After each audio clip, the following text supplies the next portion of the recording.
His body is crazy. So we open. His body looks in pain. And his abs are an ombre somehow. Like they start off normal tan and then they work their way into the deepest, darkest depths of his stomach. I don't understand it. He looks in pain. You're talking about Dwayne or Zac Efron? I'm never talking about The Rock when I'm talking like that. I'm talking about Zac Efron. You can get muscles. You have no control over how they appear. Like some people just don't have the physique to like.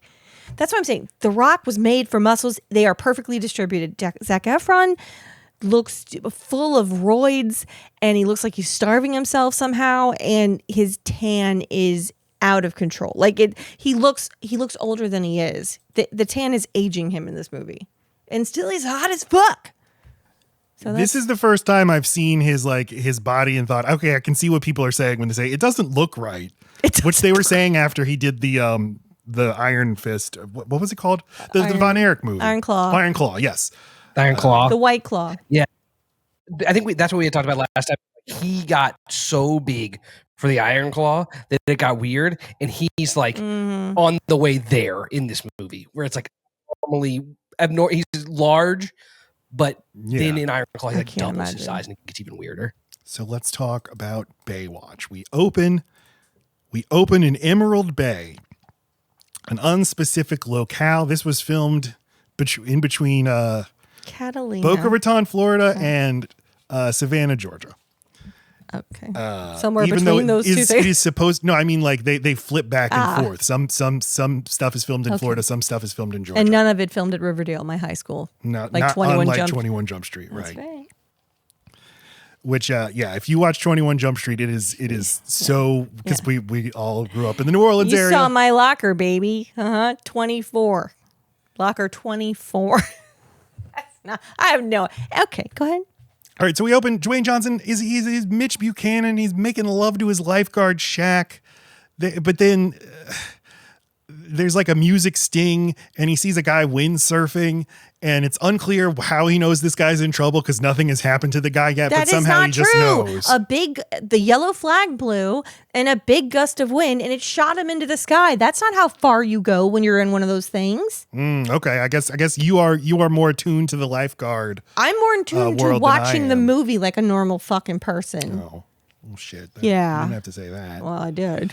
So there's a music sting, and he dramatically takes off his sunglasses, runs.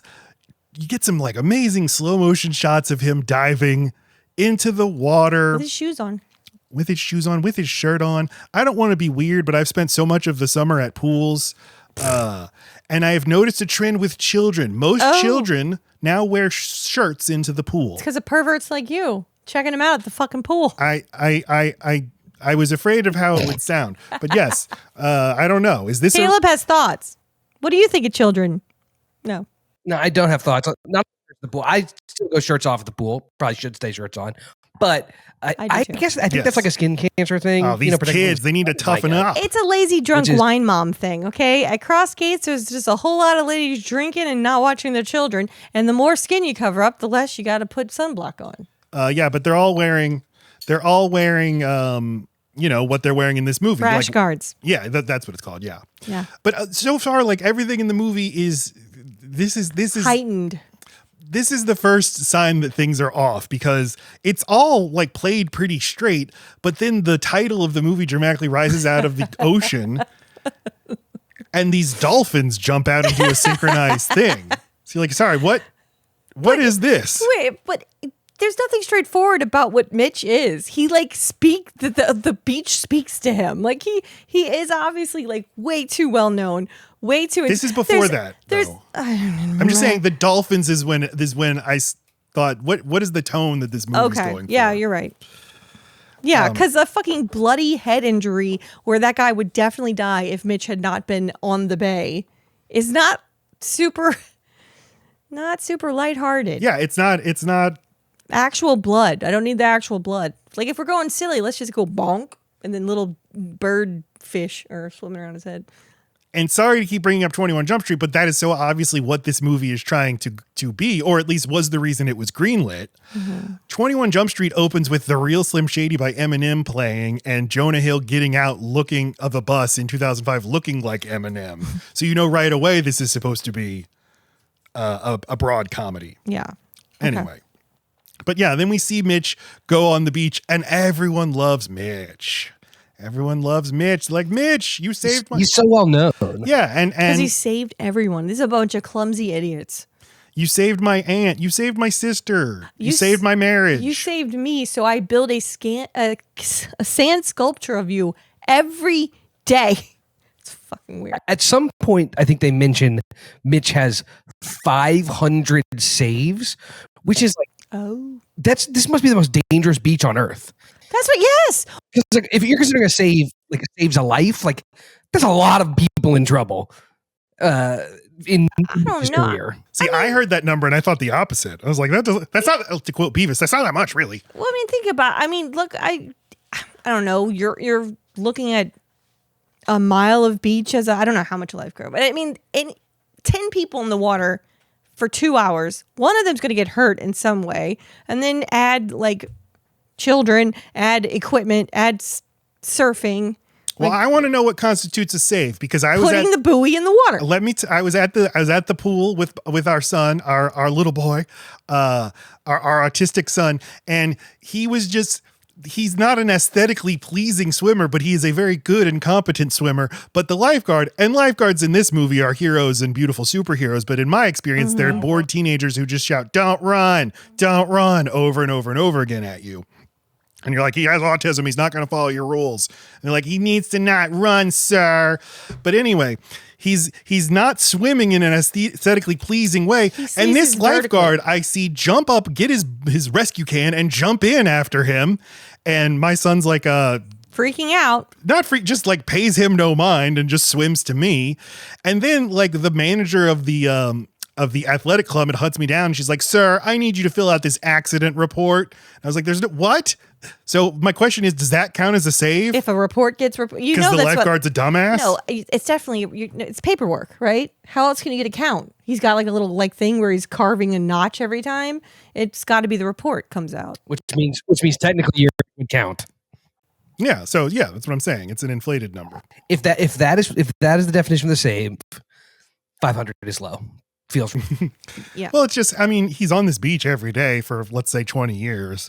But like later in the movie though, there's like a joke where it's like, he's like, we're the reason the single mom feels okay with her kids swimming unsupervised. And then they show the kids being unsupervised and Zac Efron gives a little, like, but nobody's paying attention to them now because all the lifeguards are here doing this ceremony.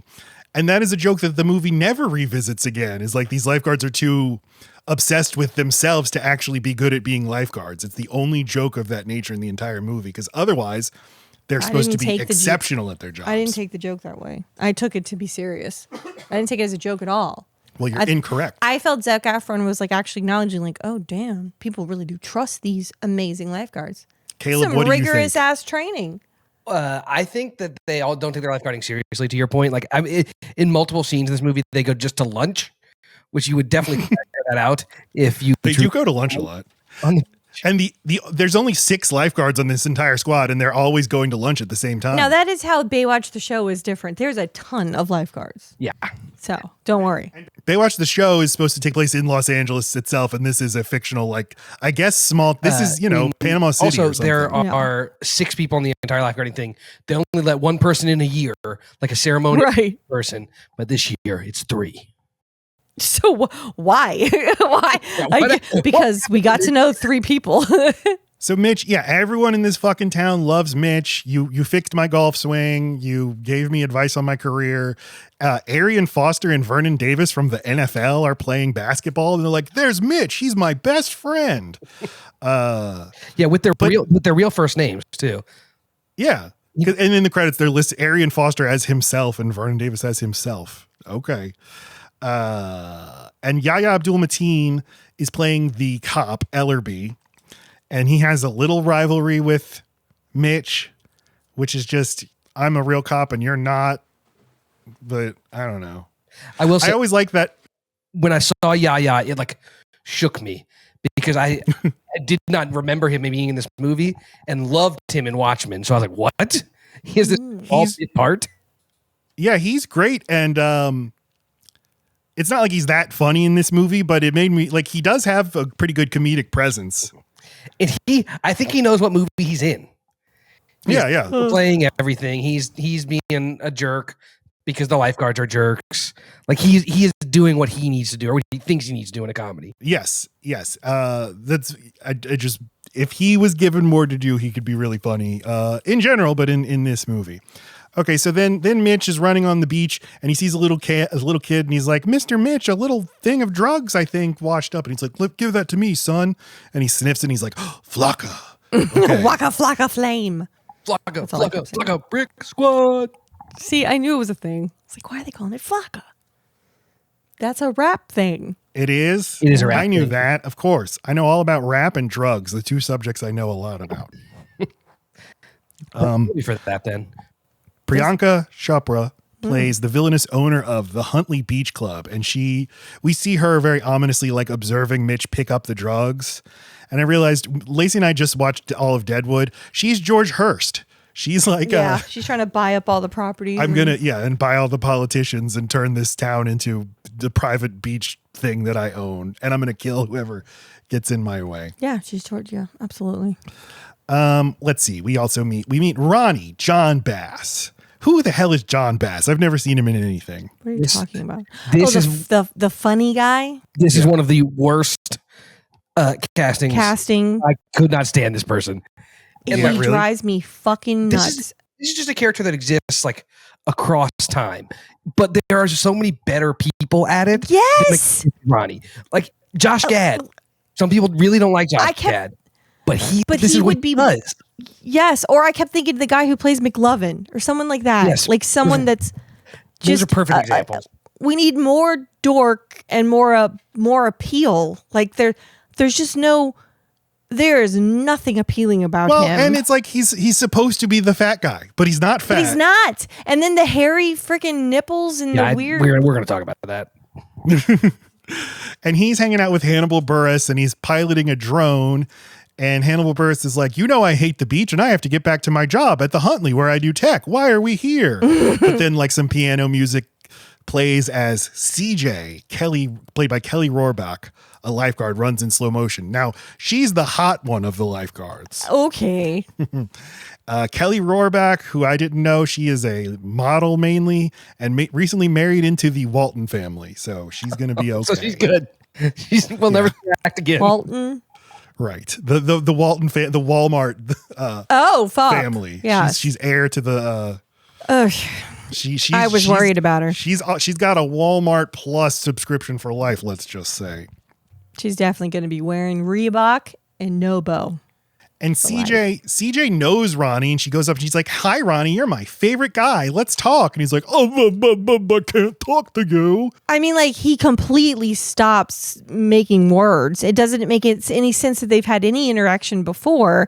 That relationship ends up growing on me. Okay, our dog has the worst breath. Just know that. And yesterday he rolled around in something that clearly was dead. And he was sitting next to me when this character first comes on the screen. And like the smell, it just goes right up my nose as soon as this character starts talking. And from the rest of the fucking movie, that guy smelled like that. And it made it a lot harder to like accept the CJ coming on to him stuff. But like, brush your teeth, Ronnie.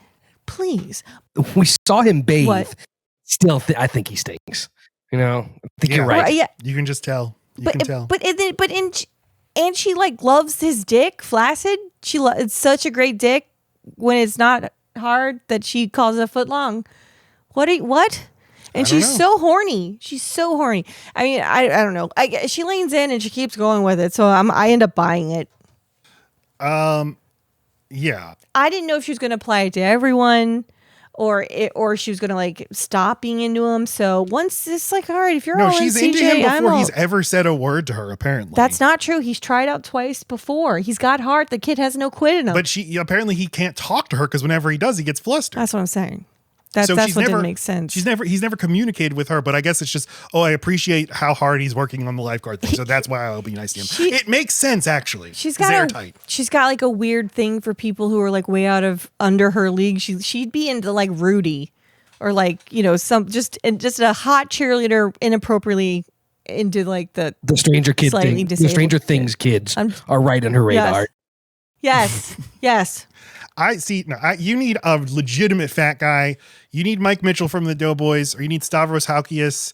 You need an actual like fat guy who's like charming and funny as hell. I don't think they are quite sure what they're looking to have nerd and fat guy rolled into one, and they're in some horrible middle ground. Jon Hader could have played this role. Yeah. Yes. You need either like very dorky, coordinated.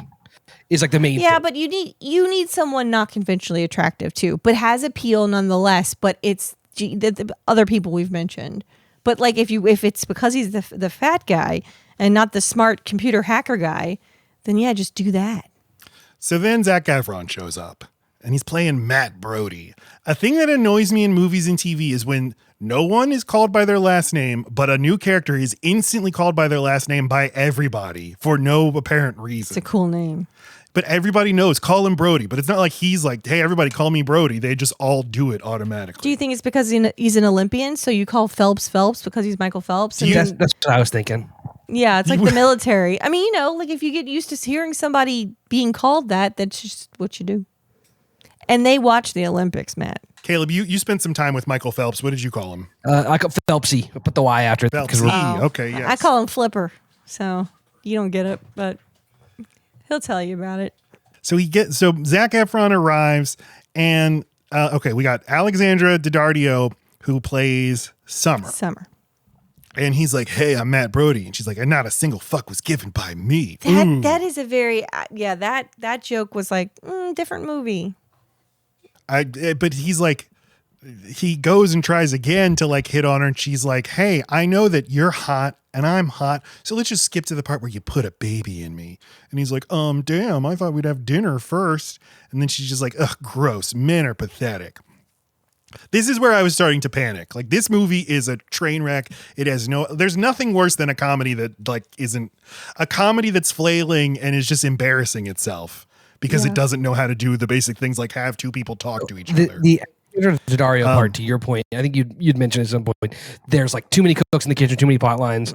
That is what was she doing this whole movie? Just didn't do anything. Underdeveloped. Didn't really. She's very underdeveloped. She wanted to be the lifeguard. Didn't feel the glow up between her and Zac Efron. It's just a weird. No, not at all. But I think that when it's the three of them, when it's her with The Rock and Zac Efron, I thought, they're kind of a fun little trio. Just because she's like a little. No, wait, she's hot as fuck, and he's a fuck boy. Duh. But you look at him and you get hit on by him, and you're gonna take that in one ear and out the other, or she's negging him because she instantly thinks he's hot and that's what he needs.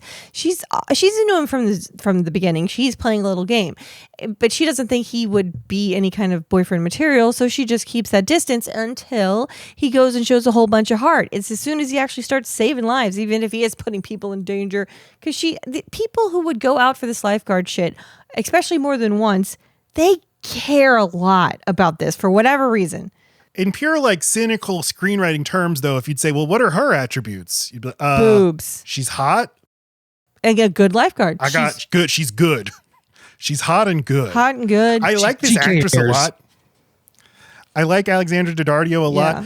She played The Rock's daughter in San Andreas, which was 2 years earlier than this. So it's kind of weird to then see them. She grew tits and he said, I'm not your dad. Oh, she had the tits in that movie out too. Of here. Oh. She actually plays that movie. Everything is good about San Andreas except The Rock. It's his fault. Yeah, he started it. No, like the fault line. Like the fault line. Oh, damn it. You're right. It was really good. Thank you, Caleb. That one. Mm-hmm. I hate when Caleb praises Lacey because then Lacey's going to be like, you see what he did, Matt? Yeah, because you are the opposite. You are no Bud and he is yes and. Just be Caleb. All right. God. Impossible. Be Caleb. So then Mitch comes and he fucking has a little confrontation with Zac Efron. He's like, hey, you're that famous professional swimmer, I think. And he's like, I don't need to try out. I'm already on the team. And there's just a super uncomfortable back and forth. I was thinking about maybe I'll clip this and put it in the episode.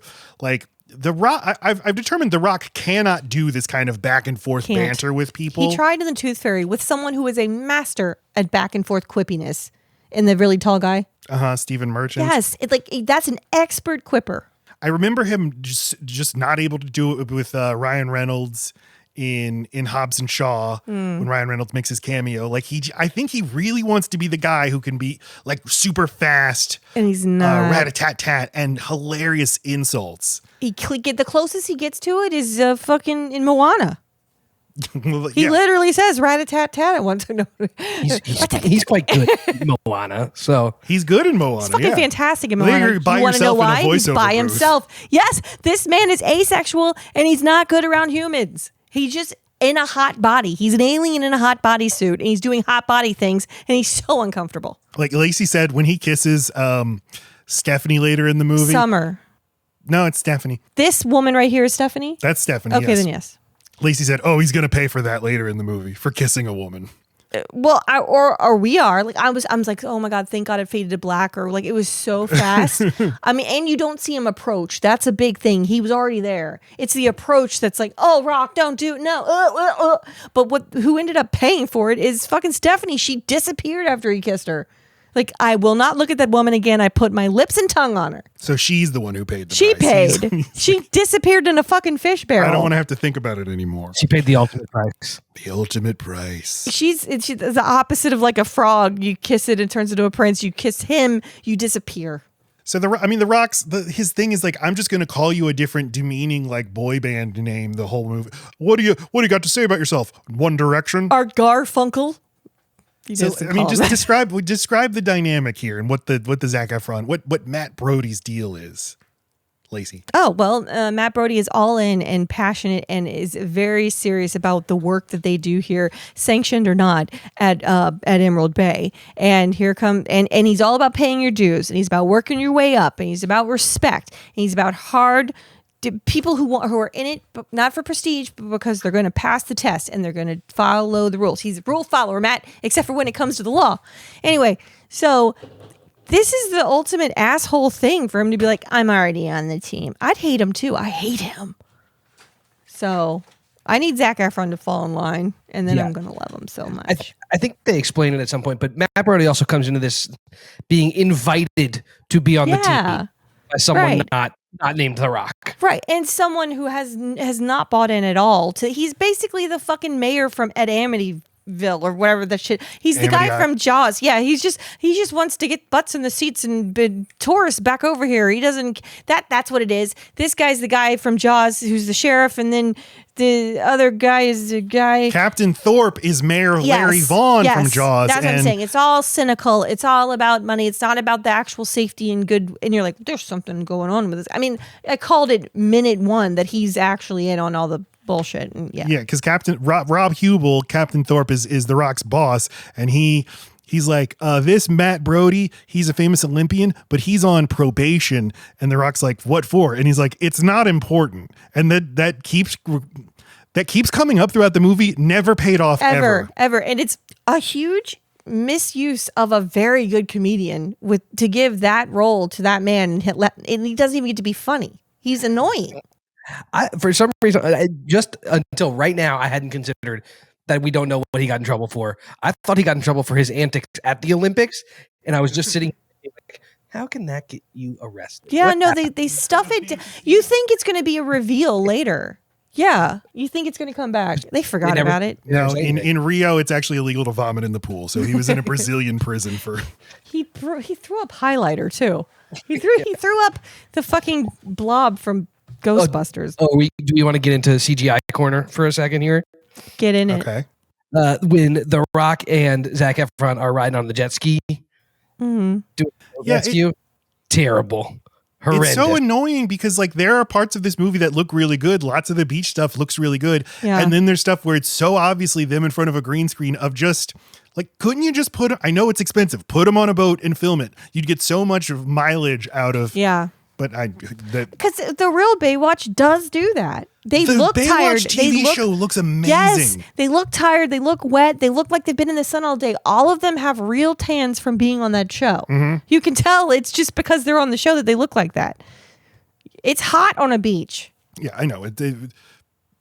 Who gives a shit if we film them on a real boat or not? That's not going to make us any more money. But it would look so great. I think like the trope about Baywatch is like they were all too perfect looking, but like I watched one episode, guys, and they look like they're on the beach. Yeah. Hasselhoff has ridiculous hair, but the women, they're all flawless, yes, but they look like they're swimming. They look like they had just swam. Their hair's wet. I don't know. CJ in this movie, like comically, has crazy big bouffant, overly done, overly styled hair after she's just been in the water like a couple times, which it's not a joke. They're just not clipping the scenes together in a smart way, but I think it is a joke that she's perfect looking outside of the water. Like I don't think she like dries immediately, and that's the joke. It's just I think people think because it's Pamela Anderson's character, she was overly perfect. No, that woman is just like impossibly put together. No one can be Pamela Anderson. Her body doesn't make sense. I don't think she was overly like done up on the show. I think she looked like she was swimming and running. She's just an impeccable, crazy looking woman. But on their show, they're like selling it like, but this is an actual job that real people do. And this is how they're going to look when they're doing it. They're going to look sunburnt and wet and hot and stuff. Yeah, right. Yeah. And here, but I feel like they're selling the nobility of being in this and how hard and elite it is, and how passionate you need to be in earnest. So then you go and add like and we look perfect too. It doesn't make sense. You've just reminded me. What would the keyword job description for this be? Earnest is definitely one. Yeah, yeah. Bought in. Comfortable with ambiguity. Kool-Aid drunk. Kool-Aid had been drinking. Yeah, what looking for family. Yes, family. Does not want to leave work ever. Because it is a cult. Must do scheduled lunch every day. Right. If you are homeless, we will put you in a cot at boss's house. He does this so often that we just have a system where someone knocks on the. There's so many people that go there living under the pier that want to be lifeguards. They all started that way. They all just came from under the pier. He picked them all up from off the street. So there now, I mean, again, that's such a Brody thing, but that's Brody from Point Break. Bodie. Damn it! And I love that movie. More on Point Break later. Please. All right. So at the beginning of the first 30 minutes of the movie, I am truly in pain. I texted Caleb. I said, this movie is pure pain or something like that. I was truly like panicking about how bad this is because, again, there's nothing worse for me than a comedy that's embarrassing itself. It's so hard to watch. And I think this extended sequence that now happens. This is when I was like, we can't do this. We can't do this. And luckily, they never do a thing like this again. So here's what it is. Oh, let's talk about it. So Ronnie, the big fatso, he's watching CJ run on the beach and he's eating some carrots and then he chokes on a carrot and then CJ comes over and gives him the Heimlich. And fucks the shit out of his ass. Because we see her like humping his butt. Like really pegging the fuck out of him. Yeah. And that gets him rock hard. Which would happen naturally.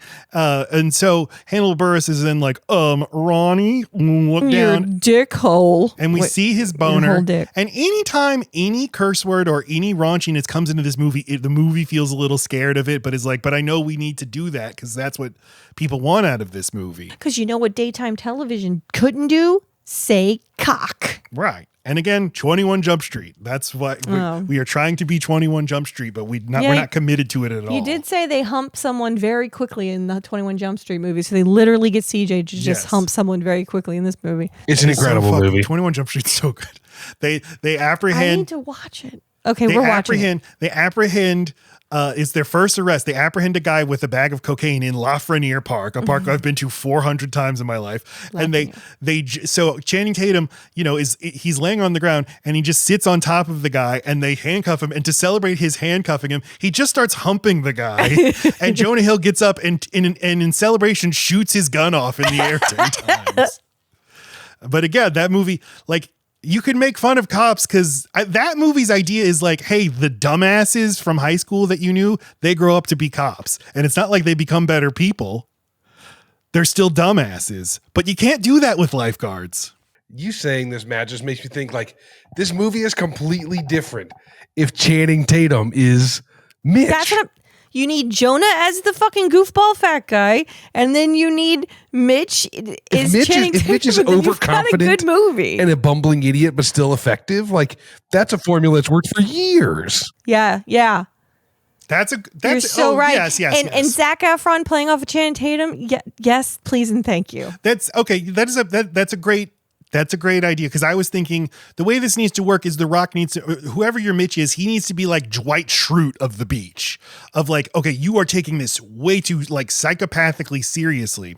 But yeah, if he's Channing Tatum and he's a dumbass, but he does everything right and people are like, they worship him. Yes. Zac Efron comes in and he's like, I don't get it. This guy's an idiot, but eventually gets won over. Like, I get it. Yes, Frank Grimes. Words, yes. God, we just made the movie better. Yeah. But Dwayne Johnson is not capable of doing something like that. No, he can't be an idiot. He doesn't even trip. One person trips in this movie, Zac Efron. Right. You're in the sand all the time. All there is to do is trip. All right, so the erection. Okay. The erection. But his dick is still stuck in the chair. I couldn't believe they did. Why did they do this? It's like something about Mary level, like wacky shit, and it never pays off, and you never come back to it. It would not be that funny if it was just Hannibal Buress being like, Ronnie, and you look down and you see like, hey, this is how raunchy, we're going to show an erection, and then it cut. It'd be like, okay, that's a joke right there. I got it. Yeah. Instead, they're like, no, guys, we're going to really dig in, because then the hot babe is like, what? And so Ronnie dives forward onto a wooden lounge chair to hide his boner, but whoops, he gets his boner lodged in between two planks of wood on the Because if you get the balls all the way through, all of a sudden you have a fucking parallel dick to your body. Mm-hmm. Totally. And so Mitch comes over, CJ comes over, and a whole crowd gathers as, what are we going to do to get him out of here? You knock the two pieces of wood out, but no, right. Nothing we can do. And it's just, he's so embarrassed. And it goes on and on. And his dick's fine. Just so you know. And once again, she's so cool to him. She's like, I totally understand. It's a thing that happens. It's nothing to be ashamed of. I think you're sexy as hell, even despite all of this. And even though you smell like Lacey's dog. Yeah. Yeah. Despite choking on a carrot like a little baby. Baby carrot. All right. Captain Olaf. Thorpe. That's who he reminds me of. That's not Olaf, right? Josh Gad is Olaf. Josh Gad is who Caleb said should play. Oh, yeah. That would have been perfect. There you go. He's Olaf. He likes warm hugs. Carrots. Carrots. Mitch goes to meet with his boss, Captain Thorpe, played by Rob Hubel, who's like, Mitch, the mayor's on my ass. We're running out of money for your little Baywatch operation. We need to bring in a superstar. Your little Baywatch where you've saved 500 people from our dangerous fucking hole in the ground. But this is the guy who actually runs it, is this guy. But he's like, City Hall's putting a lot of pressure on me. Maybe if we have an Olympian, a famous person, they'll want to renew our budget or whatever. How much funding could you need? It's a wooden structure on a beach. Okay. I guess you need Lacey, boats and ski-doos. You say this. There's a New York Times article from a couple years back about the lifeguards of New York beaches and how they basically had been working there for like 40 years and were colluding against the city, and some of these guys were getting paid like $300,000 or $400,000 a year to be the lifeguard. It was like nuts, and it was an investigative article about like how they were having this happen. I think there were some false time reports. I think there was a lot of like years experience bonuses and stuff that just like caused these costs to be crazy. So when I saw this, I was like, you know what, this makes sense. I've seen this before. Well, Mitch's house is like way too nice, right? This house does not make sense. Yeah, he's on the take. Yeah. Maybe that is what this is. I'm going to read that article. That's why he's upset about the flocka. He's putting out the waka waka, and it's competing. But I love when you hear about a giant scam and it's like, they were making $300,000 a year. That's not even in a different tax bracket. Yeah. In New York too. It's like right in fucking New York, but they live on the beach and you can't even be there for like half the year. The podcaster John Gabris talks about when he was a lifeguard in his early 20s, and he's like, I've been in movies, I've had TV shows, I'm very successful. I still would rather be a lifeguard. It's how I feel about Sonic. It's the best job I've ever had. I wish I could go back to it. I loved roller skating at Sonic. I dream about it. I loved it so much. And the annoying lifeguards I've spent my whole summer around, they do look like they're having a good time. Nice little community they have. Yeah. What they're actually paid for is you cannot bring your phone out there with you. So they just have to sit there and look out at your kids. Oh, and when they make waterproof phones and they're like, God, we could have them out here now. Mm-hmm. Nope. We were at Crossgates and actually saw an emergency happen. Someone actually had a seizure in the pool. It was very scary, man. And then the one episode I picked to watch, episode 3, season 3, Baywatch, a man has a seizure in the ocean. It had never occurred to me. Yeah, what if somebody has a seizure in a pool or in a body of water? That's very scary. People who have seizure disorders usually, though, don't go in a body of water or pool by themselves. I mean, you bring a friend. You're taking a chance. You're like, what's the odds it's going to happen That's right why now? you also don't drive a car for that reason. I mean, or operate heavy machinery. A pool is a heavy machine. It's crazy what people will do. Okay. Sorry. Think about it. I won't. They show some footage of Matt Brody, at the Olympics and showing his deal. He won 2 gold medals, but then the next day he had the team relay, but he had gone out drinking and partying the night before, and so he vomited in the pool and ruined it for his team. Cost his team a gold medal. The best part about that is it's like just highlighter liquid that comes out. It's not even like there's no viscosity to it. It looks like it was like when they tell you as a kid that you have peed in the pool and it's going to make a color go, that's what it looked like. Yep. That thing that is totally fake, maybe this is what that actually looks like. It looked like a sports thing to me. They're always drawing shit on the screen when sports are happening. I was like, oh, they're just showing his trail where he was swimming. I'll look into was this practical or CGI? Did they actually? Dude, could they not bother to spill a cup of Kool-Aid just in the spill fucking something in pool? the pool? And so he is interviewing like a new, an interviewer on TV. And she's like, it seems like you're not a team player. And he's like, have you heard there's no I in team, but there is a me.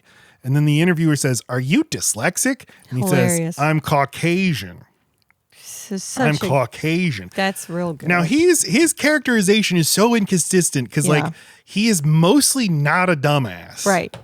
Like that him saying that makes it seem like he's going to be just an idiot, a nincompoop, but he's not, except for a couple times when he is, and it's funny. But it's just, I don't know.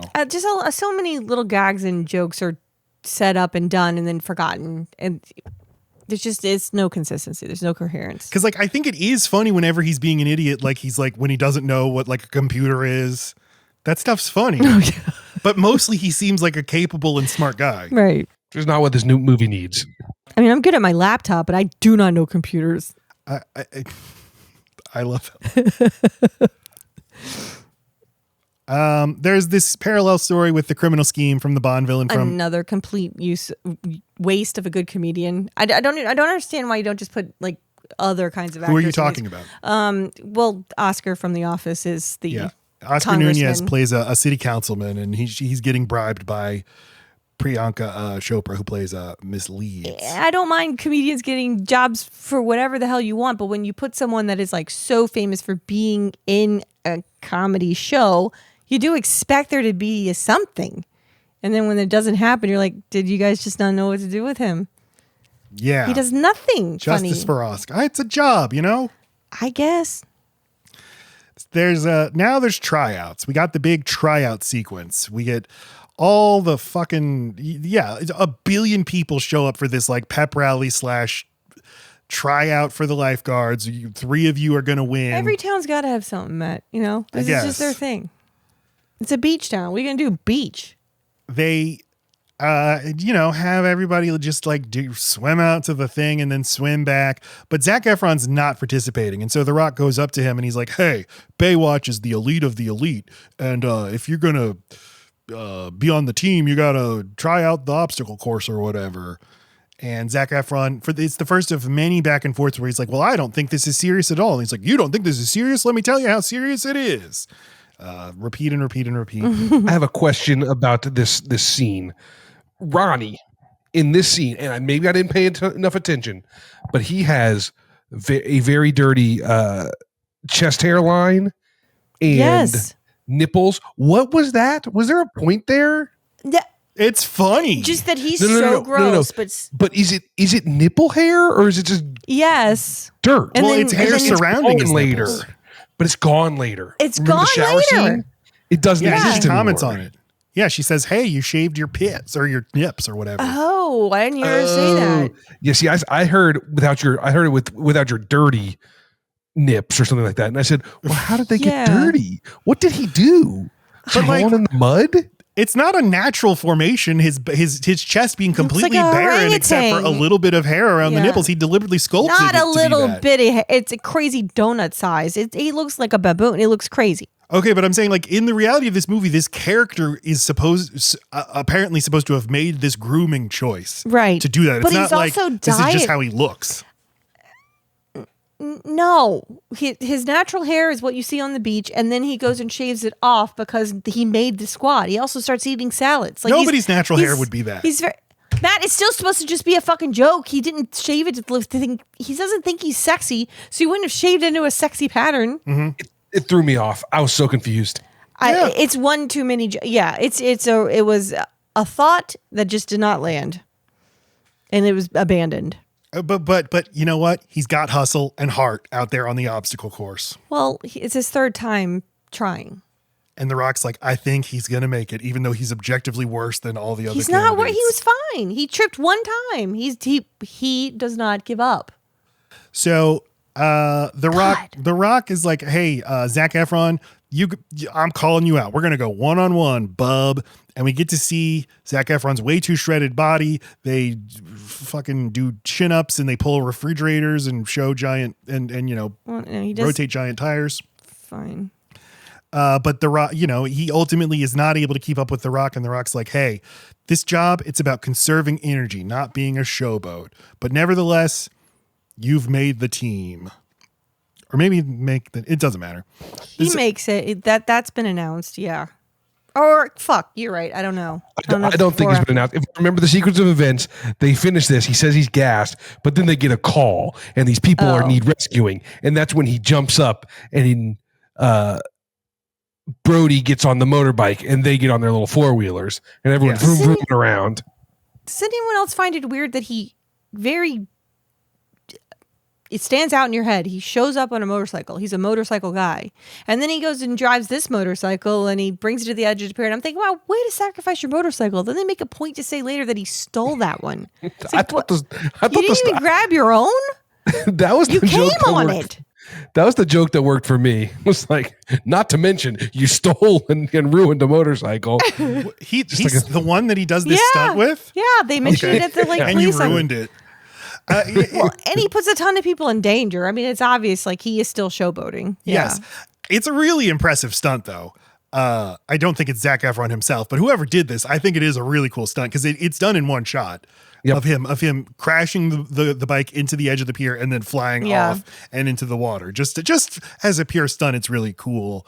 But these people, Lacey was so upset by this. These people are just like standing at the end of the pier and appear to just be jumping off as they shout, "Oh no, I can't swim!" 3 people in a row, but I can't swim. I can't swim, and all 3 of them go in and they just sink like fucking stones. What are you doing on a pier at the beach? You live at the beach. Why are you standing on the pier at the beach? Well, and there's a railing. There's a railing where you're sitting on the railing and going, I wonder if I'll fall over if I do it all the way back. Like, I can't swim. And then like dodo birds, they each just fall. Oh, I wonder if I can swim. I can't. I wonder if I can, but I can't. This is like baby birds trying to figure out if they can fly. They just keep falling out their nest and going, oops. I guess I still can't swim. I'm 45. Bye. The mom has no excuse. She knew. She should have known. No, here's my 12-year-old never learned to swim. Remind me, can you swim? No, Mom, I can't. It's a controversial method of how to teach your kids to swim. Right, is jump off of a pier into the ocean. You got to have a plan B, and that's usually that you're going to go get them. So she dives off to be like, oh, I did push both of my kids, and sure enough, look, they still can't. I'll get you. Oh, wait, I can't. We just figured it out. That's what happened. People are going to be so mad at us. They're going to be like, I learned to swim by my mom throwing me off a pier when I was 12 years old. It's very elitist of you to think that it's not okay to do that. Okay. We don't all have access to piers, so they are elitists. So Brody is able to get there first because of his cool stunt, but right away he doesn't actually know what to do in the water, and he just like picks up the woman and she like elbows him. He's like, "Hey, lady, don't hit me. Show some respect." Which is what I would be like. I would immediately be mad at the It's people. like, I just ruined some guy's motorcycle and you're going to slap me? Yeah. And the real lifeguards arrive in time to save everybody. And okay, well, he didn't great. even know there was 3 people. He thought there was just one. Others? Yeah, remember how a whole group of idiot birds fell off the fucking pier and you rushed to save them? That's who's in the water right now, Brody. Another version of this movie could be like everything that Mitch tries to do just makes things worse, that you're leaving like a trail of destruction in your wake. You mean to say Mitch, not Brody? Yeah, or just the Baywatch people in general. It's like, oh, they're actually incompetent at their jobs. I don't think that's a fun movie. I don't like that. It wouldn't be good. I'm just saying that it seems like one maybe aborted thread of like, here's a version of Baywatch we could do to make fun of Baywatch. I don't think they were making fun of it. Maybe that's what that show Son of the Beach was about. But Brody's a trainee now, and so is Ronnie and Summer. All right, here we go. Brody has to sleep on the beach because he doesn't have a place to crash. So they're like, hey, go stay with Mitch. And he's like, okay. So Mitch lives in this mansion and he has this fish tank. And inside the fish tank is a little Mitch that gets his moved around. clothes. Yeah. Based on it's the like mood. an elf in a tank. Yeah. Spanking a shank in a... Spanking a tank. Yep. And Mitch is always listening to the CB radio. Refuses to turn it off because he's a psycho who's so devoted to the job. It's his only identity. Yeah. But we hear on the CB radio, it's just like, I lost my hermit crab. Look for him. He's very fast, though. So there's no actual like stuff going on. Yeah, I didn't catch that. That's funny. And we get the training montage. Wouldn't it be nice by the Beach Boys played, and Lacey at this point is still so angry at the movie and hates the movie that she gets mad. I thought I was supposed to hate it. For having the needle drop where she's like, it's not fair that they get to just play the song and make me think this is good. Yeah, I did feel a little manipulated a few times. I did. It takes a while to get cooking. I just couldn't buy in on Ronnie. I couldn't do it. And I needed Zac Efron to be a sweetie. And in this training sequence, like we just see Zac Efron's aborted attempts to flirt with Summer.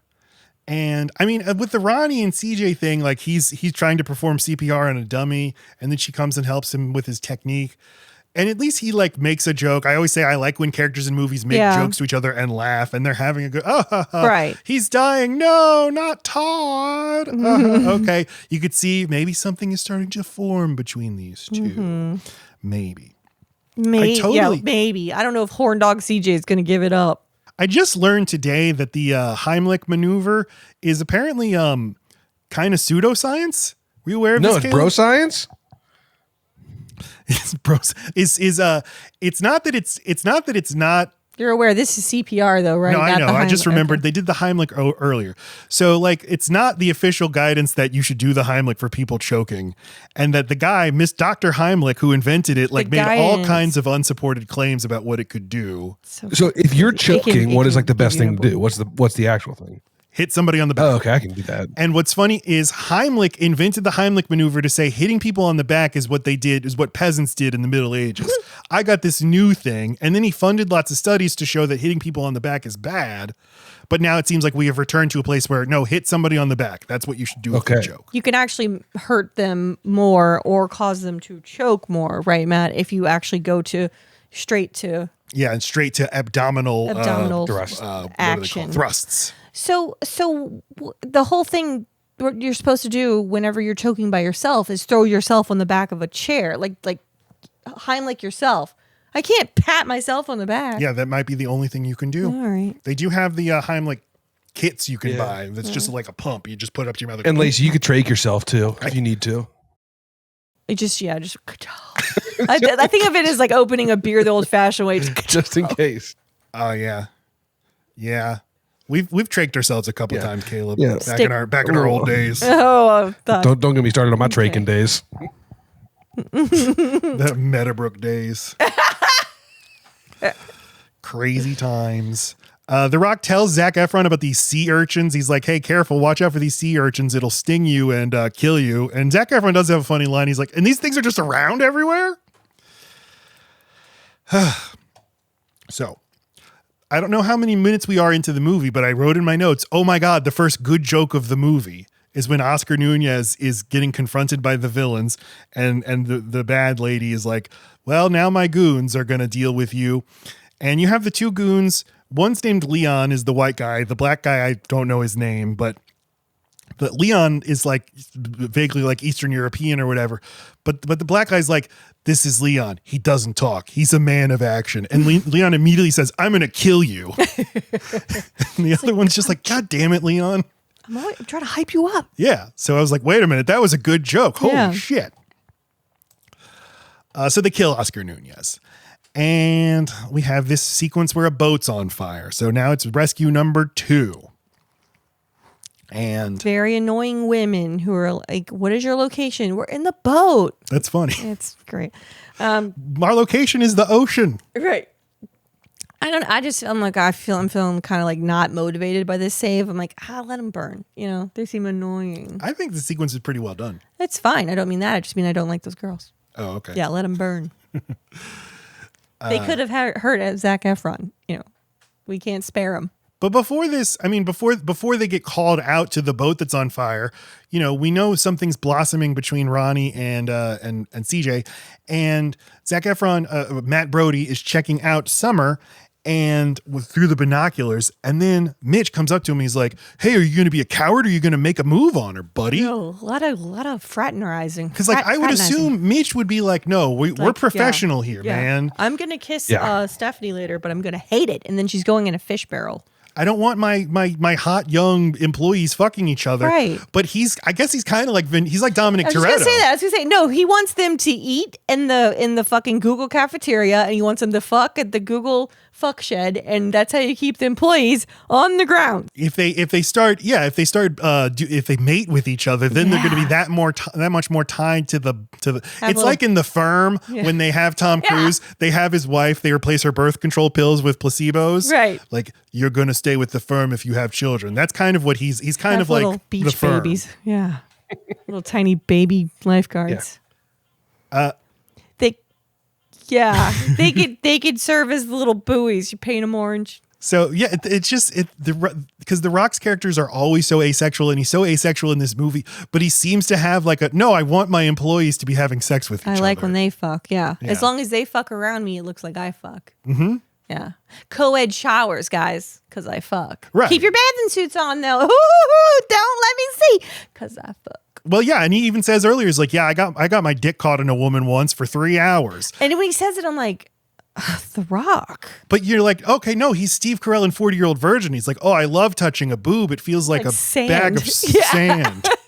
Yeah, when I'm balls deep, I literally do get both of my balls in a lady's vagina, and then they get suctioned. Then they get stuck. They go out the butthole. Wait, is that how that works? Yeah. If your dick is as big as his dick. Yeah. Bro, you never got the butt stuck? No, you don't get the butt stuck. You get that's just what they call it. Get the balls. Oh, okay. I call it butt drip because I've been there. So the lifeguards deploy to the yacht that's on fire. They get all the women out, and they get the man. It's Oscar Nunez, but he is dead. And he is dead of an autopsy. Already has the weird crinkle things all over the cuts. He's already been autopsied, guys. That's how you know. Did he have the? No, Matt. Okay. It's like, wait, really? No. That was pretty dumb of them. The fire looked very CGI, man. The fire, it looked actually like After Effects. Like I feel like I could do it in CapCut. It does look bad. I think it's still a pretty effective sequence. I did remember like, I know I liked this show because there's just a lot of neat things you could do with how to rescue people on the water, and one of them is fire on water. And if you're gonna dive, you better be able to hold your breath until there's a non-fire spot to come out. That is so scary. That's like being trapped under ice. Fire looks bad, but it looks like they actually did film underwater for a lot of this stuff. And yeah, for sure. This movie is highs and lows. Yeah, no, there's like some really, really solid craft and then some crap. They're back on the shore, and The Rock is chastising Zac Efron. You disobeyed a direct order. You put the team in danger when you swam under that fire. Now, don't do that again, mister. And then he goes up to the body, and he's like, okay, tell me what we see here with this body. He's acting like a cop. And then Yahya Abdul-Mateen comes, and he's like, get out of here, The Rock. You're not a cop. And he's like, oh, but I really think I am. Like, no, get out of here. But Mitch gives like a very earnest speech about how they're here to save lives because they're faster than the cops and the Coast Guard. They're trying to do more than the bare minimum. We're not just going to stand around here. We hear someone's in trouble. We're going to go help them, Yeah. How else do you get a sand sculpture every day if you're not, going way beyond the Call of Duty? So His butt's not bad. Ronnie is naked in the shower singing, "I've got the eye of the tiger." See her hair? Look at her hair. Her hair is crazy done. Yeah. Huh. I remember hearing Evangeline Lilly say that when she played the Wasp in the Marvel movies, she said, "I want to, these characters are always like flipping off their masks. And when I do it, I want my face to be red and covered in sweat and like my hair to be all messed up, because that's what you would actually look like." And once I noticed that she is the only character in those movies who appears to be affected by it, I could not unsee it. That everyone else always looks perfect all the time. And I'll say, it's not as good. I got your back, Matt. Look at his butt. That's a good butt.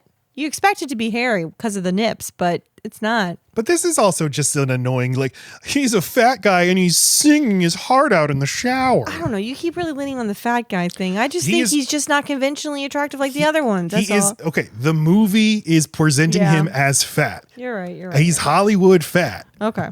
He is, if I got down to his weight, I would cry for joy, to be clear. It's like how the movie thinks he is fat. Maybe 8 years later we'd have an actual fat person in a movie, but 2017 we were still we're so asleep.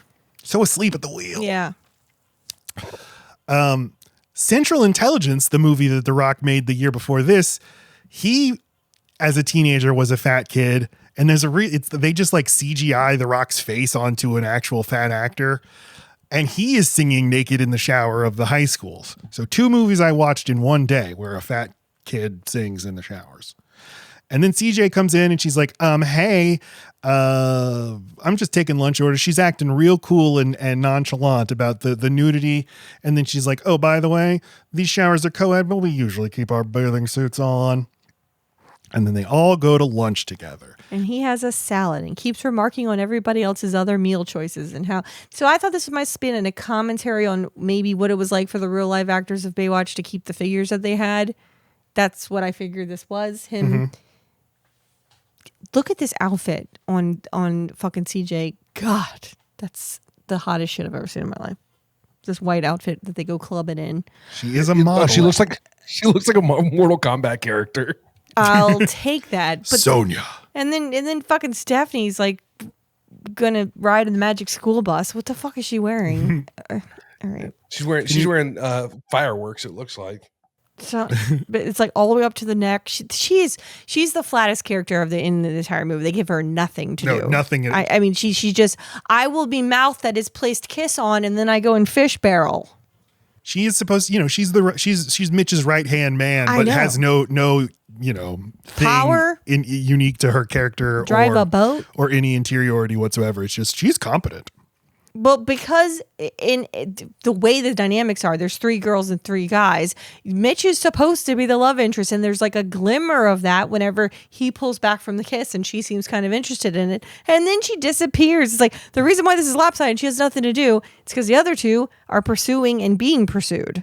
It's not like it's like the most badass thing for a woman to get to do, but she doesn't even get that. And they kiss when they're at this sequence where they're trying to infiltrate the Huntley party because the Huntley company is dealing drugs. They're dealing flakka, and we're gonna, guys, off the clock. We're all gonna get together and go to the party, and I need you all to be my lookouts. And they're like, yes, sir, yes, Mitch, whatever you say. And so they do it, and Mitch and Stephanie go to the back rooms or whatever to look, and then some security guards catch them, so they're like, quick, let's make out. This is the same thing that Tom Cruise does a couple of times in the Mission Impossible movies. It's funny because it's Tom Cruise also asexual. Right, but he can still pull off. I still find him, he seems to be attracted to the women he's kissing. But it's in Mission Impossible movies, he can only kiss a woman if it's part of a ruse. Part of the mission, right? Yeah. But there's other movies where he's definitely has chemistry, where The Rock he was cannot younger, seem to muster up any. No, he has like there's Like the first Top Gun, I think he and Kelly McGinnis yes, have good Kelly. Yes, chemistry. that I think that they're hot together. I think Renee Zellweger and him and Yeah. Jerry Maguire are very good together. But him and Jennifer And Nicole Connelly in Kidman. Top Gun 2, none, zero. I like them, but it is like a they're old now. It's just kind of we got no time for that sexy business. Yeah, like why don't we just laugh in a quick montage? Yeah. We're on a boat together.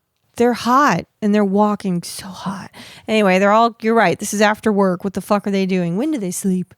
They're going to infiltrate Huntley's party and they're positive that drugs are on the ground. So they'll locate those and they have a great plan for if it's exactly the way they think it is. Don't worry, it is. This also has a good joke right before it. Before they go in, there's like, you have all this giant plan for this? Like, I can just go in and ask for the drugs. Right. It's like, I don't think you guys understand. Like, I'm hot. I can just go ask for it. Well, also people who sell drugs want to sell the drugs. So you go in and you ask for drugs. He's totally right. You're going into a party where you want people to be addicted to drugs and to be on drugs. Someone will just get them to you. Yeah, That's another great. Especially if you look like Zac Efron, who looks like he does drugs. Oh yeah, and this one with the frosted tips for sure. And he's always just a little bit Drugs. sweaty. It's like drugs. Mm-hmm. That's another great scene in 21 Jump Street where they buy drugs and Jonah Hill's just like, "Hi, we'd like to buy some drugs," and Dave Franco's like, "Yeah, okay." He's like, "Yeah, they want to sell drugs." Right. That's what they do. Also, in this party, they're expected to be undercover. Everyone in this town knows Mitch. He can't go undercover for Right. anything. But he's wearing his lifeguard outfit, right? Isn't he? I mean, or that's his like lieutenant out. I don't know what the fuck he's wearing. Like, He looks like a Later they'll Math legit teacher. go undercover, which is like really where it seems like, Then what he- movie is this? Then he puts a chef's hat on. So oh, true. Very true. 7 foot fucking tall. But that physique gone under that hat. He yells at Brody again, like, "You're not taking our job seriously." And he's like, "Well, I don't think the job is serious." And he's like, "Yeah, well, that's why you fucking vomited in the pool, you clown." And then Brody falls into the pool here and then vomits in the pool. And then everybody's like, "Hey, it's the vomit comet." And he's like, yeah. And they all cheer and drink. Yeah, he turns this into a triumphant moment for him. He's like, guess what? I party. Right. I do want to, one day I'll test out. If you just shout to a crowd of drunk people like, "Drinks," will they all just be like, "Yeah"? If they're under the impression that you're buying them, yes. But if you're at an open bar, they'll be like, "Shut the fuck up." Yeah, we have one. So if you just shout alcohol, they won't be like, "Yeah, hell yeah." You have to love it. You can't just yell alcohol, and you can't yell tequila. You can't yell beer. You got to say shot. The goons, the bad guys, they've killed Hannibal Buress because we see a scene of him working for the bad guy, and they're like, she's like, he knows too much, so take care of him. So they just load Chum into his wetsuit and throw him overboard to get eaten by a shark. Back on the beach, Brody, once again, the other lifeguard's like, "You suck." And he's like, "I don't. I want to be part of this team." I really want it now. Yeah. I was in a foster home. I just need a family. Dumb. Just ask Summer. And they're like, "No, you only care about your gold medals." And he's like, "No, I don't." And he throws his gold medal into the water. And they're like, "Wow, okay, we will give you one more chance." This movie is way too long. It's an hour 56 minutes. It should not be over 90 minutes. And the movie is just running in place at this point. Right. And there are still like 3 more acts that it has. Like, it goes through so many different more movements. But it is at this point that now there's a switch where Zac Efron is no longer like the antagonist of the movie. He's all in. Now he's just part of the team, but a little annoying. And suddenly the movie starts working a little bit because it's just they're all in it together. They're all on a stupid mission together, and they're going to infiltrate the morgue. And he gets to be charming. He dresses up as the doctor to sneak into the morgue. And you can hear him in the background saying, like, "These disguises are awesome. I actually feel like a doctor." So they pull Oscar Nunez's corpse at the morgue. They read the report. He didn't die of smoke inhalation. He died before the fire.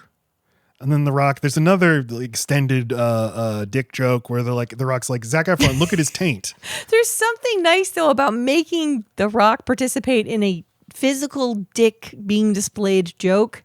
It kind of cuts through the veneer of his, like, perfect little Boy Scout, you know? I agree. There is a layer of this man is a football player and a wrestler. Yes. Juvenile dick jokes just should come naturally to him, and it does here. That locker room joke does work. And because what he can do is he can haze. He can't do things with women, but he can fuck with a new guy, or yes. And that's why the hazing stuff should be a little bit better before when he's just calling out different random names to him. But there should be more of this. Because there's no reason for him to look at the taint. He just, no, get in there. Really get in there. He's like, well, I found a hole. It's an asshole. Say what you see. He's like, it's a taint. But The Rock is filming him with his cell phone. But yeah, I did think no, he's too much of a goody two-shoes to do this. But I guess you guys are right. Think of him as a football player. Right. He should do more of this. That is a role that he does well. Right. Mm-hmm. This is the only way he can be kind of blue, kind of something not cookie. What am I trying to say? Girl Scout cookie? Cookie cutter? Yes, it's the only time he gets R is if there's an actual dick in the shot, and it just can't be his. Now the two bad guys come into the morgue. So our three heroes, The Rock and Efron and Alexandra Daddario, they jump into those big drawers where they keep the bodies. Turns out it's all open in there, and I just love that Zac Efron is the only one that jumped onto a corpse. Everyone else had an empty one. And I like that they're like, "Hey, shut up! Stop being a baby." I want him to shut up too. He's going to blow their cover, and it's a pretty good cover. And fat from the body above him is dripping onto him and getting in his mouth. And The Rock knows that that's what's happening in there because he's so educated on fucking bodies and morgues. That's what they teach you in lieutenant school, Yeah. And so Zac Efron's like, fuck this, and he just jumps out. And but you think he's going to play, there's a moment where you're like, okay, he's just going to work with this. He's just drunk, weird doctor guy. I sleep in here and I drink this, and they think I'm a good doctor. But they flee, and then the heroes chase them, and there's a jet ski chase where the one goon gets onto a jet ski and flees into the river, and just some background actor is like, "Here, Mitch, take my Sea-Doo." Right. They at least make use of the whole town liking him and knowing him, right? At least that comes back and pays off. So he jumps onto it, and there's a Sea-Doo chase. And then he's allowed in a lady's house. And then he chases him through a house. And this is where it's getting really Point Break. And I realized, I think Point Break might be the movie you need to look to as the tone this movie should be. It should be an action movie, a heightened action movie with just a little bit of goofiness. A little goof, yeah. From how much testosterone is in this. That how ridiculous everything is. But that is me. Catherine Bigelow, stop making CIA propaganda, direct a Baywatch adaptation. That's what I think should happen. Yeah. Put your hands to better use. Really. They fight in a house and the Rock wins. But what comes of this? I don't like that they destroy so much property. And these guys clearly are not like a high income house, and they're just fucking smack. You know how much a crib costs and how long it takes to put it together? Then I got to do that again? Pisses me off. Lacey is very consistent about this. She always gets very vocal during scenes like this in movies. Do not like collateral damage. It's a big deal to fucking. I don't have collision on my vehicle, so if some fucking asshole was fighting in the streets and put a dent in my car, now I have a dent in my car. I don't have collision. I can't get his insurance. He's gone. He's down the street. It just pisses me off. They go to the police station and they're like, "Hey, okay." We chased the bad guy. Here, we got him. We've taken him to the police station. Arrest him, please. And they're like, what? Arrest him on what charges? And they're like, no, we have lots of evidence. Well, we had evidence, but then they destroyed the evidence. And I like Yahya Abdul-Mateen. He's like, listen, you're not cops. Even if you were cops, what you just did, all of that was illegal. That wouldn't be admissible. And I like that The Rock is like, well, then it's a good thing we're not cops. Because it wasn't illegal. But then just, you're lifeguards. You're just supposed to guard the beach. Yeah, there is a lot of this. Okay. There's a real tension here. Okay. And Captain Thorpe comes in and he's like, if you just be lifeguards from now on. If you keep trying to investigate this case, I'll fire you. Yes, sir. Okay. We'll be good lifeguards. But the next scene is them immediately going back to investigating the case. There he is. He's got his chef's hat on. Yeah. At least put a rat under it. Go full chef. But Zac Efron is, he's kind of pretty. He goes full lady. What are they fucking doing though? They're looking they're in the Huntley. They're on the hunt. They're spying on her yacht, and they see there's always scuba divers mysteriously on the back of her boat, right? And there's barrels of whatever fish brand this is. So let's go investigate the fish factory. Like 3 different times, The Rock makes sure to let you know what kind of fish they do use at the Huntley. To say how it is weird that they are also using barrels of this other brand. He's so plugged into the community that he knows who the fish dealers are. And who the flocka dealers are. He's like, this isn't a fish. This isn't the fishmonger they get the stuff from. Right. They're really fucking over Felipe. Yeah, they're like Henry or something. Whatever right. it is. Whatever. Yeah. Some name. Felipe Henry. Everyone knows him. They put on disguises. They put on a chef's hat, and Zac Efron dresses as a woman. And it's like, what? So now this is like a French farce from the 80s? Like, what? Okay, that's what this movie is now. And they immediately see like, oh, look, drugs. They're dealing drugs. Now we know for sure they're doing drugs. They call up the cop and they're like, hey, come down quickly. You'll see the drugs. And he's like, no, a body just washed up on shore with a shark bite. And you're not here. And then his boss comes and he's like, where are you, Mitch? God damn it. Come to my office so I can yell at you. Like, well, then I can't go help with the body. Because he's yelling at you like, why weren't you on the beach when a fucking body with a shark bite washed up to shore? He's got to take a break. But it wasn't his scheduled break time, Whatever. You know? So the 6 lifeguards are all at the police the lifeguard headquarters, and Captain Thorpe is yelling at them, and he's like, you abandoned your post. You're fired. I'm putting Brody in charge. Well, now there's only 5 of them. Now they're really going to have some dead bodies. Now they're going to have to do more tryouts. Run that whole thing back. Or just get number 4, bring them in. Right? I guess you can do that. Keep the files. You know, you keep the files. This is why you do that. But Mitch is like, no, Stephanie should be in charge. And he's like, who? And he's like, the one with sort of the least characterization of these lifeguards. She's got the clipboard. That's her personality. Clipboard. And Brody's like, no, I don't want the position. But Thorpe is like, if you don't take this position, I'll fuck up your probation. He's like, well, I guess I have to. But the other lifeguards are mad at Brody because they don't know about this probation thing. And he's like, guys, I didn't have a choice. And it's like, you always have a choice. Just tell him about the probation. No, I can't. Fuck? I can't get into that. Mitch knows about it. So Mitch hands Brody his keychain. It's my keys to the lifeguard tower. My mentor gave this to me. And the keychain is a... mentor has a picture of himself on his keychain. Which I assume this keychain is like an actual Baywatch piece of merch you could have gotten. Because it's the shape of the rescue can. Mm-hmm. And like a promotional still of David Hasselhoff. With the little plastic cover. It looks very from the time. Mm-hmm. But it's a new era at the beach. Mitch immediately gets a job at a Sprint store. I don't know how much time is supposed to have passed, but when it's like... He's a doer, you know? Yeah, I guess so. But this is what... It's like, how much time is left in this movie? And now we're entering this phase? There's still like 45 minutes, 30, 45 minutes left at this point. He's giving a sales pitch to people at the Sprint store, and then he gets interrupted by David Hasselhoff. And the old Baywatch theme plays. And this is so... Like, David Hasselhoff is like, I'm here to remind you who you are. The beach needs you. It is so... See, it speaks to him. He is Moana. Yeah. The water speaks to him. But this is... I don't know if this is...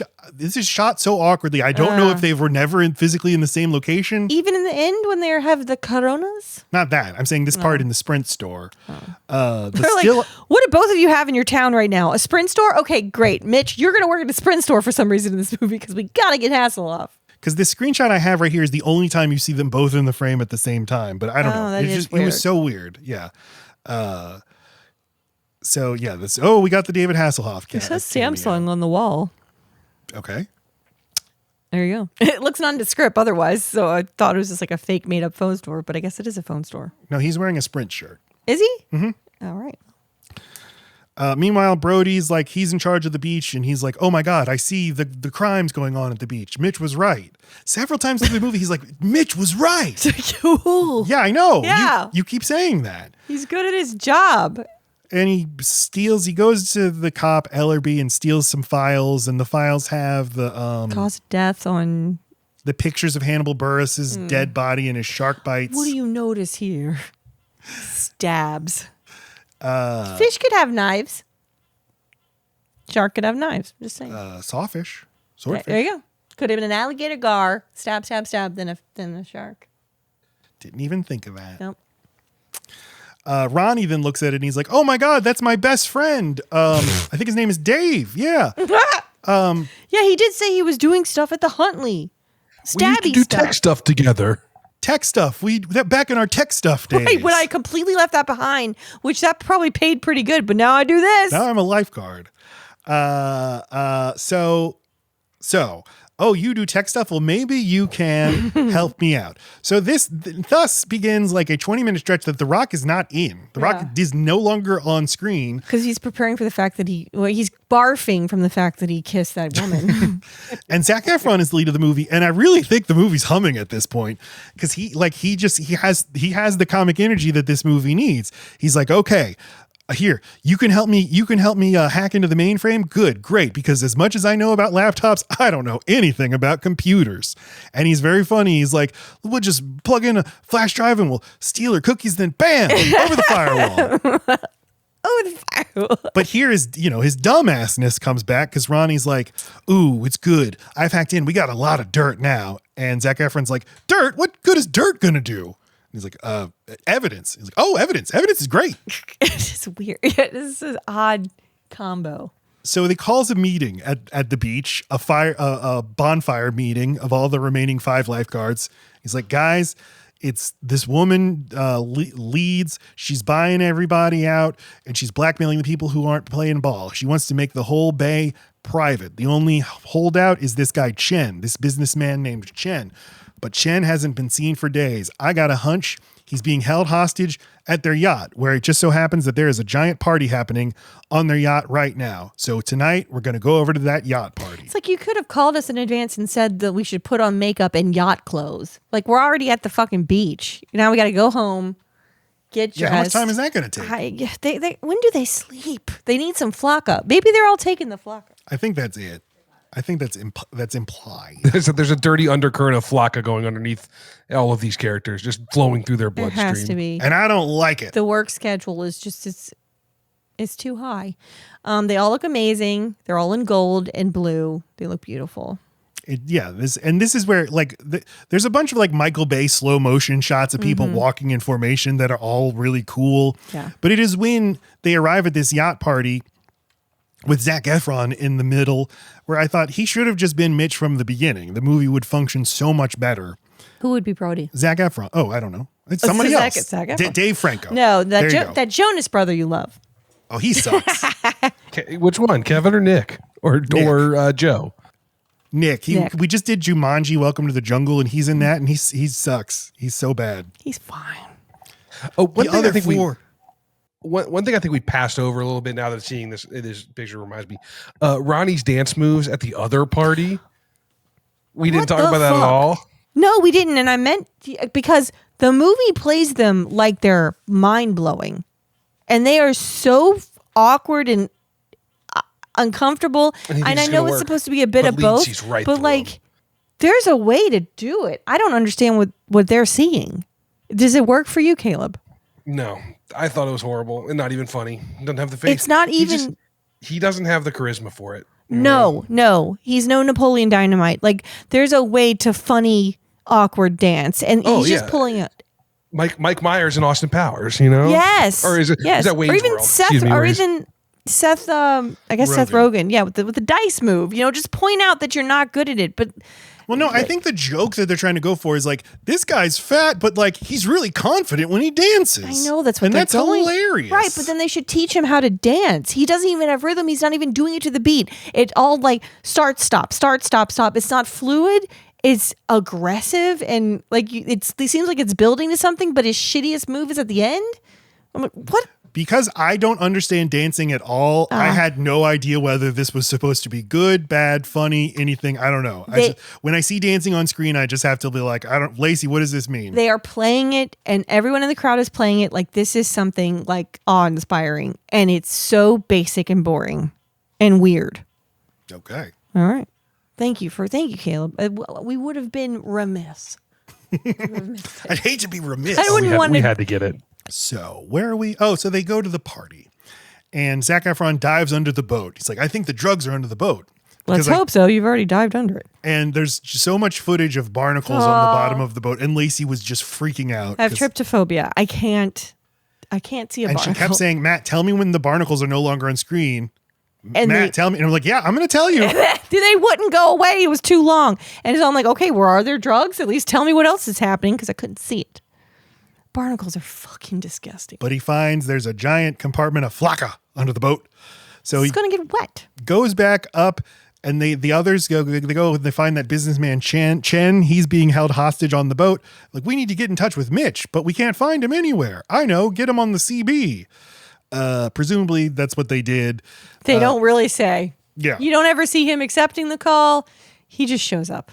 But the goons, they capture Brody while the others are getting Chen off the boat, and then Put him in a cage. leads the bad Bond villain lady, gets on another boat, puts Brody in a cage. So they're on there's a second boat. There's also a fireworks Plenty of platform. boats, yeah. This is a little confusing. Well, I guess they're on the fireworks platform. Logistically. Yeah, but Yeah. What day is this supposed to be? Why is there a I fireworks? don't know. Did I miss Why that? is there a fireworks? Like, is this a Tuesday and the Huntley just gets down like this? I don't understand. There were a lot of questions I went through this movie where I was like, was I not paying enough attention, or did they just never tell me? And this was one of them. Like, why? Right, it's not why a is there grand this opening. This shit's elaborate been 4th of open. Ju- or, like, so what elaborate are we fireworks celebrating? No, this is every night. At the And Huntley. this is because I watched this movie twice in 16 hours. I'm like, well, yeah, this is the part where they go in the fireworks platform and they shoot the fireworks off and it gets the fireworks right in time. So the things that are bad about the movie, I don't see anymore. And I'm just like, oh, this thing's firing on all cylinders at this point. I do like a firework used as a weapon. I do like it. Yeah.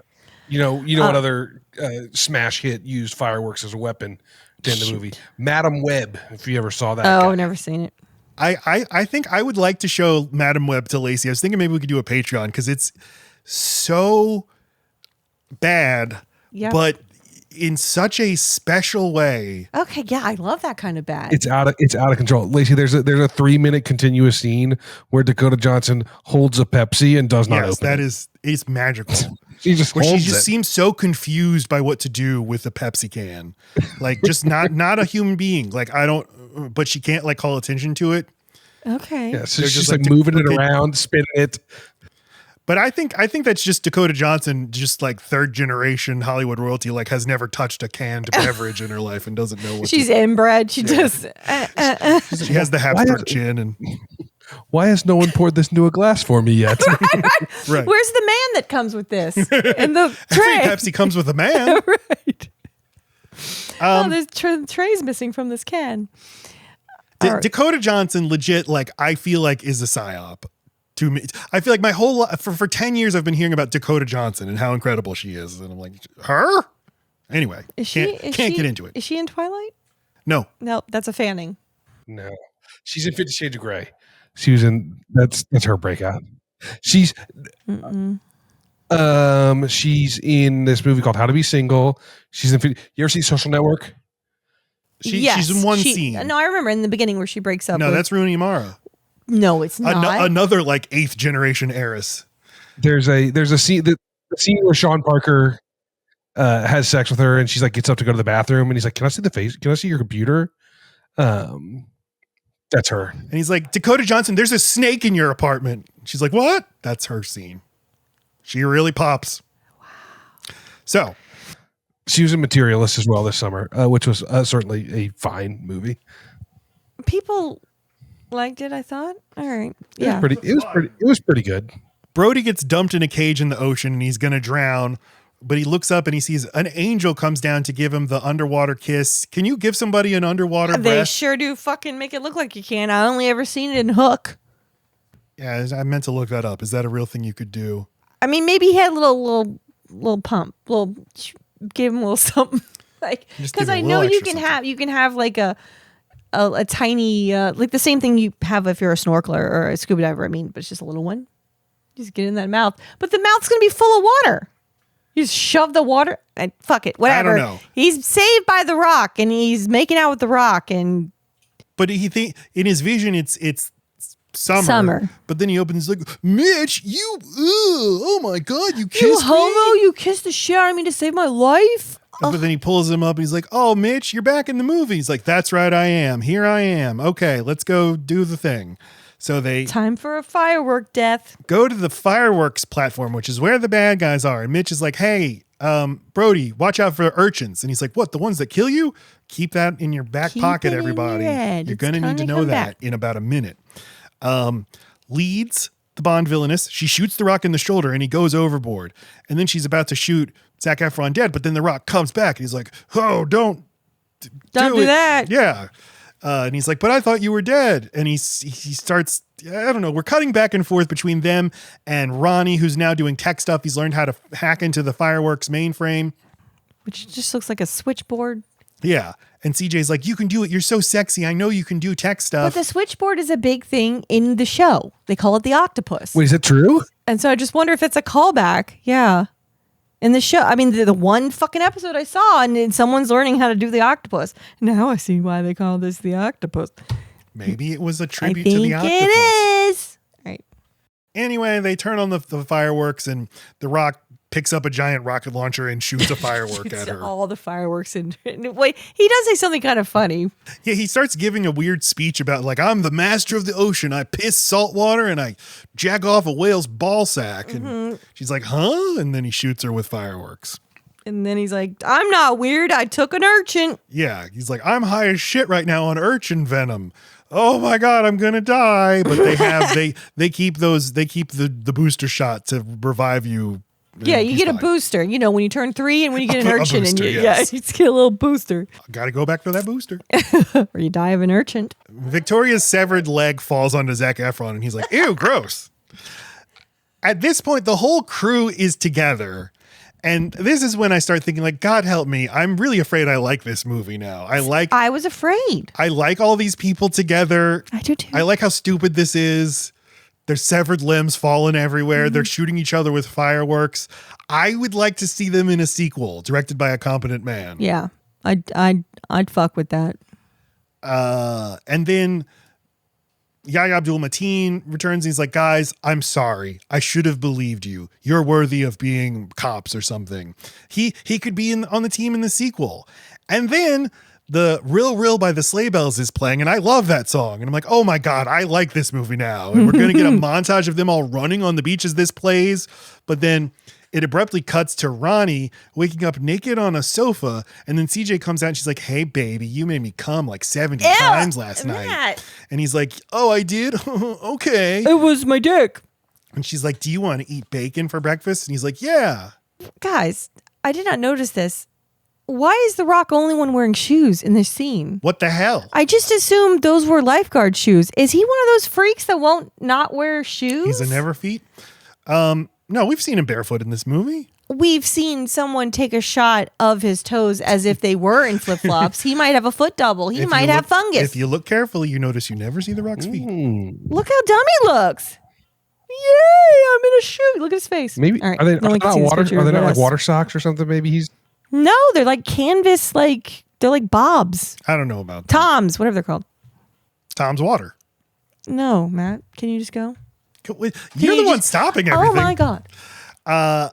Yeah. So yeah, you fucked me real good. Now let's eat breakfast. He's like, I can't believe my wife. The team assembles at the lunch spot. The Rock is like, guys, congratulations. You're no longer trainees. You're just regular old lifeguards. And they're like, yay. And let me introduce you to our new captain over from our Hawaii unit. It's Pamela Anderson. Literally doesn't say anything. no. They don't give her a line. Was it really her? Oh, it was That's her. the question. It's like, but was it like she's filmed Right. in on her own one day and it's just Right. a green No, she's in screen? the shot. She's a with him. hologram. I think she looks great. And you don't have to say she's incredible. Just walking like that. And everybody's like, oh my God, she's really walking in slow motion. It's just acting is not just saying things, it's having like physical presence, and she does. She does. Oh, and she has presence. Yeah. And now just one last slow motion shot of everybody running in slow motion, and then Zac Efron trips and they help him up. See, and that's but that. at least it's not Ronnie. Yeah, I agree. Yay. And just like that Zac Efron movie, That Awkward Moment, we end with bloopers. Because I think you have to if you have Zac Efron in the movie. They're like, look, no, he's actually funny, guys. Look what he's doing. Where there's also David Hasselhoff and Dwayne Johnson drinking beers together. And Hasselhoff is like, why couldn't I play Mitch?